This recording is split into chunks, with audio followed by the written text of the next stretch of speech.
દોસ્તો, આજના સેશનની શરૂઆત હું થોડા પ્રશ્નોથી કરીશ.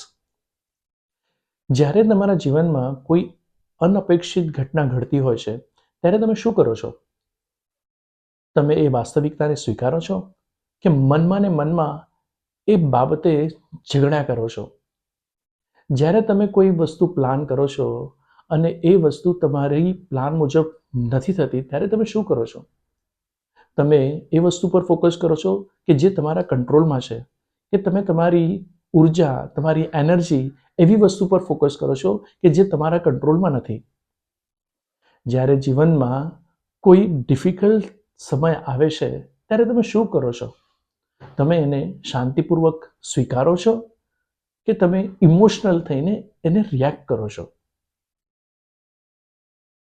દોસ્તો, આજે હું તમારી સાથે એક વાર્તા શેર કરીશ જે તમારું આ બાબત પ્રત્યેનું પરસેપ્શન ચેન્જ કરી નાખશે.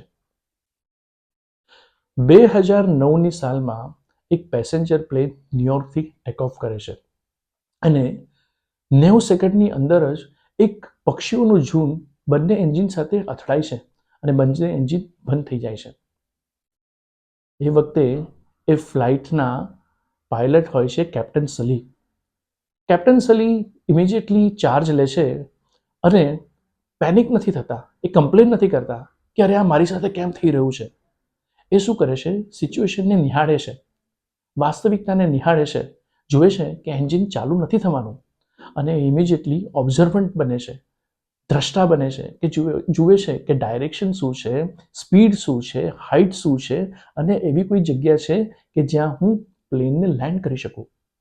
અને ઇમિડિયેટલી કેપ્ટન સલી પ્લેનને હડસન રિવર પર લેન્ડ કરે છે.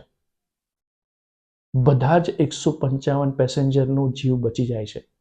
જ્યારે બધા પેસેન્જર ફ્લાઇટમાંથી નીચે ઉતરતા હોય છે, કેપ્ટન સલી ફ્લાઇટની અંદર 2 વખત અંદર જાય છે અને એન્શ્યોર કરે છે કે કોઈ અંદર રહી તો નથી ગયું. જ્યારે બધા લોકોનો જીવ બચી જાય છે, ત્યારે લોકો એમને કહે છે કે એ તો હીરો છે. ત્યારે કેપ્ટન સલી કહે છે, હું કોઈ હીરો નથી, મેં તો ફક્ત મારી જવાબદારી નિભાવી છે. દોસ્તો, તમે પણ તમારા જીવનનું કોઈ આવું સ્ટ્રેસફુલ સિચ્યુએશન યાદ કરો અને જુઓ કે તમે કઈ રીતે એને રિએક્ટ કરો છો.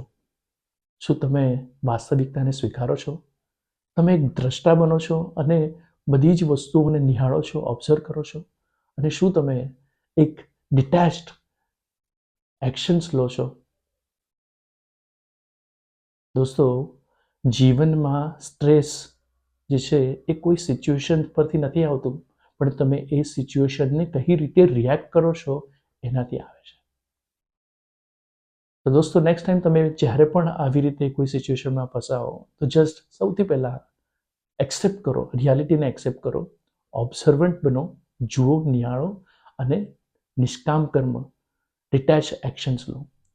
આ જ ભાગવદ્ ગીતાનો સાર છે અને આ જ બધા જ સ્પિરિચ્યુઆલિટીનો સાર છે.